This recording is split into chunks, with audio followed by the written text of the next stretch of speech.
মা কাজঘেরা দেয়ালের ওপাশে লাইফ সাপোর্টে, সন্তান অপেক্ষায় মাকে বাড়ি নিয়ে যাওয়ার। চিত্রনায়িকা অঞ্জনার ছেলে নিশাত মনির অশ্রুসিক্ত দুটি চোখে কেবল প্রার্থনা শেষবারের মতো মাকে ফিরে পাওয়ার। রূপালী পর্দায় কত কত দৃশ্যে অভিনয় করেছেন অঞ্জনা রহমান। পর্দার অভিনয়ে দর্শক মাতিয়েছেন, আর বাস্তব জীবনে সহকর্মীদের আপনজন রূপে ধরা দিয়েছেন। ঢাকা শহর আইসা আমার আশা করে যে এই ছবি থেকে তার অনেক নাম হয়েছে।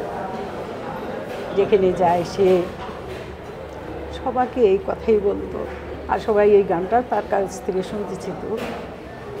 তো যেটুকু দেখে আসছি, আশা করি আল্লাহ যেন তাকে সুস্থ করে বাসায় আমাদের মাঝে আমাদের কাছে ফিরিয়ে নিয়ে আসে।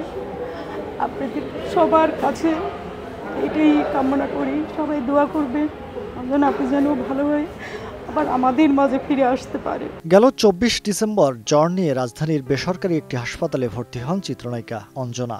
অবস্থার অবনতি হলে বুধবার রাতে বঙ্গবন্ধু শেখ মুজিব মেডিকেল বিশ্ববিদ্যালয়ের আইসিইউতে ভর্তি করানো হয় তাকে।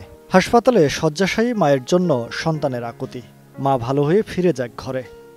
আম্মু যেন সুস্থ হয়ে আপনাদের মাঝে ফিরে আসতে পারে, সেই অঞ্জনা হয়ে সবার মাঝে, এটাই চাইবো। আপনারা আমার মায়ের জন্য দোয়া করেন।